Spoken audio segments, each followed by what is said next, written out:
muitos beijinhos e que tudo corra bem, que o Esperamos por espetáculo, vocês cá. que o espetáculo tenha corrido bem e esperamos por vocês aqui, venham rápido. Adeus! Temos um cheio, temos um cheio.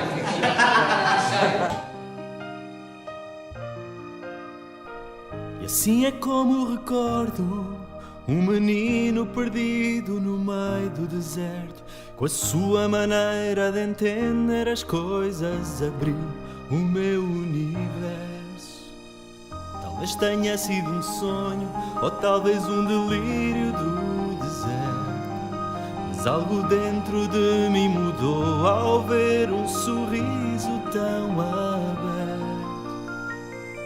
Agora é tão claro que tudo depende de mim.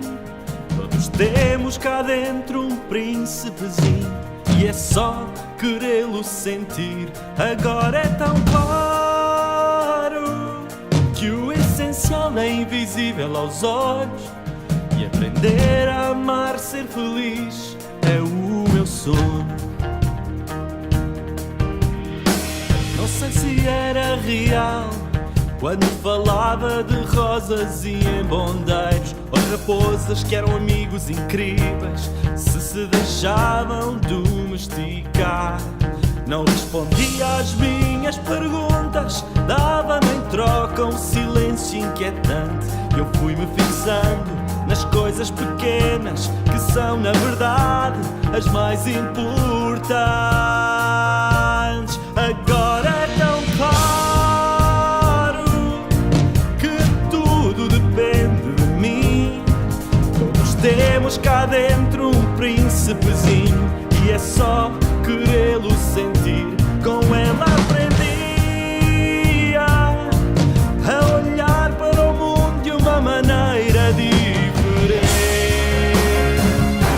Foi por causa dele.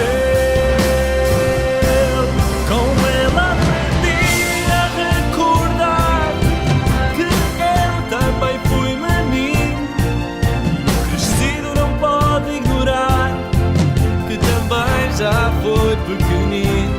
Agora é tão claro que o essencial é invisível aos olhos e aprender a amar, ser feliz é o meu sonho. Ele ensinou-me e foi tão bom.